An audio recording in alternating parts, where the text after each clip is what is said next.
Assalamualaikum warahmatullahi wabarakatuh. Perkenalkan, nama saya Nurul Hikmah Juliani dengan NIM 666123120. Di sini saya akan menjelaskan mengenai analisis matriks menurut Whale-Ross pada aplikasi SpanLapor untuk memenuhi tugas ujian akhir semester di mata kuliah Governansi Digital. Nah, di sini yang pertama ada pengertian SpanLapor, yaitu sistem pengelolaan pengaduan pelayanan publik nasional, layanan aspirasi dan pengaduan online rakyat atau disingkat dengan lapor atau yang dikenal dengan sebutan SpanLapor. Merupakan layanan penyampaian semua aspirasi dan pengaduan masyarakat secara online yang dibentuk untuk merealisasikan kebijakan no wrong door policy yang menjamin hak masyarakat agar pengaduan dari manapun dan jenis apapun akan disalurkan kepada penyelenggara pelayanan publik yang berwenang menangani. Di sini ada fitur-fitur yang disediakan dalam aplikasi SpanLapor.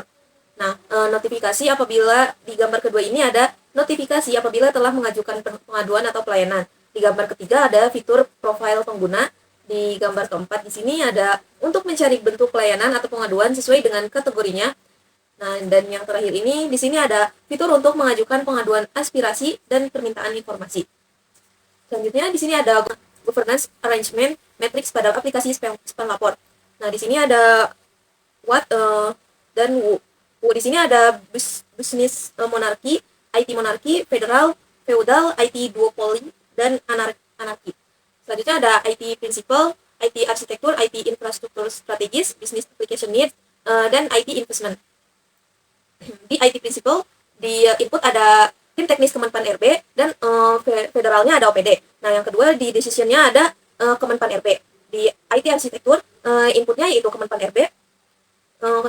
Mengenai decision ada tim teknis Kemenpan RB. Kemudian selanjutnya di IT infrastruktur strategis ada Kemenpan RB dan OPD. Dan decisionnya yaitu dari teknis Kemenpan RB. Di business application need pada input ada Kemenpan RB dan tim teknis Kemenpan RB. Di decisionnya ada OPD dan unit pengelola pengaduan OPD. Kemudian di IT investment ada di input ada tim teknis Kemenpan RB dan OPD, dan di decision ada Kemenpan RB.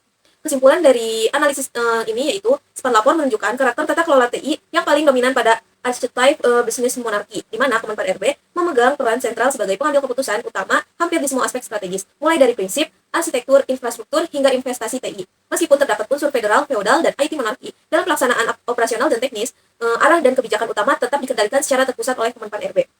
Hal ini mencerminkan kebutuhan akan kepemimpinan yang kuat dan konsistensi kebijakan nasional dalam pengelolaan pengaduan publik secara terintegrasi. Adapun saran yang dapat saya berikan yaitu yang pertama, perkuat sosialisasi dan edukasi publik secara berkelanjutan. Yang kedua, pastikan ketersediaan dan kompetensi SDM pengelola di setiap instansi. Yang ketiga yaitu manfaatkan data pengaduan untuk perbaikan layanan dan kebijakan. Nah, kemudian di sini ada tugas yang kedua yaitu menganalisis jurnal yang diterbitkan oleh Ibu Dr. Ayuning Budiati MPPM.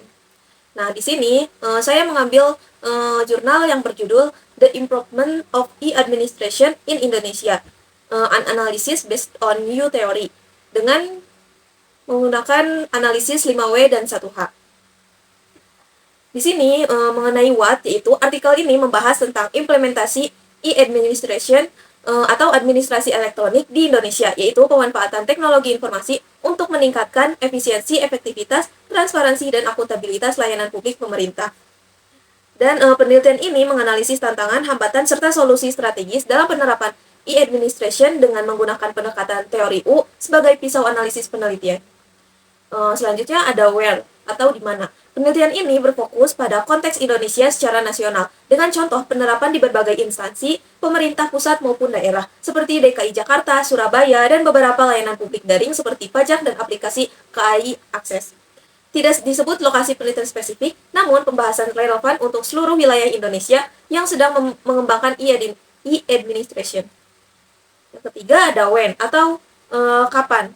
Artikel ini dipresentasikan dalam First International Conference on Administration Science pada tahun 2019 dan mencakup data dan kondisi hingga tahun 2018 sampai 2019. Perkembangan e-administration yang dibahas mencakup kondisi dan tantangan terkini pada saat penelitian dilakukan. Selanjutnya yang keempat ada why atau kenapa. Yang pertama, Indonesia tertinggal dari negara ASEAN lain dalam indeks e-government. Yang kedua, masih banyak hambatan seperti kurangnya infrastruktur, rendahnya rendahnya iliterasi sumber daya manusia, budaya kerja birokrasi yang lamban, dan komitmen pimpinan daerah yang lemah. Yang ketiga yaitu diperlukan strategi baru dan salah satunya melalui pendekatan teori U untuk mengubah mindset dan perilaku aktor dalam birokrasi. Selanjutnya ada who atau siapa. Stakeholder yang terlibat dalam penelitian ini atau dalam menjalankan kebijakan ini yaitu berasal dari berbagai pemangku kepentingan yang terlibat dalam implementasi e-administration di Indonesia, baik di tingkat pusat maupun daerah, penyedia teknologi dan konsultan IT, masyarakat, dan pengguna layanan. Keterlibatan semua aktor ini sangat penting karena keberhasilan e-administration tidak hanya bergantung pada aspek teknis, tetapi juga pada sinergi, kolaborasi, dan komitmen bersama dalam proses implementasi kebijakan digital di sektor publik. Yang terakhir ada how atau bagaimana. Penelitian ini menggunakan pendekatan kualitatif dengan metode deskriptif melalui studi literatur dan wawancara mendalam dengan informan kunci. Analisis dilakukan dengan menggunakan teori U yang terdiri dari tahapan open mind atau membuka pikiran, adalah mengatasi prasangka terhadap teknologi. Yang kedua, open heart atau membuka hati, atau artinya menumbuhkan empati untuk menghadapi resistensi. Yang ketiga ada open will atau membuka kemauan, adalah membangun komitmen dan keberanian untuk berinovasi. Teori U digunakan untuk mengatasi hambatan psikologis, kultural, dan struktural dalam birokrasi, serta mendorong perubahan pola pikir dalam budaya kerja menuju digitalisasi layanan publik. Selanjutnya di sini ada kesimpulan. Kesimpulannya yaitu penerapan e-administration di Indonesia sangat penting untuk meningkatkan kualitas layanan publik. Namun masih dihadapkan pada berbagai tantangan mendasar seperti infrastruktur, literasi digital, dan budaya birokrasi. Dengan menggunakan teori U, solusi strategis yang menekankan perubahan pola pikir, sikap, dan komitmen para pemangku kepentingan agar lebih terbuka terhadap inovasi digital melalui tahapan open mind, open heart, dan open will.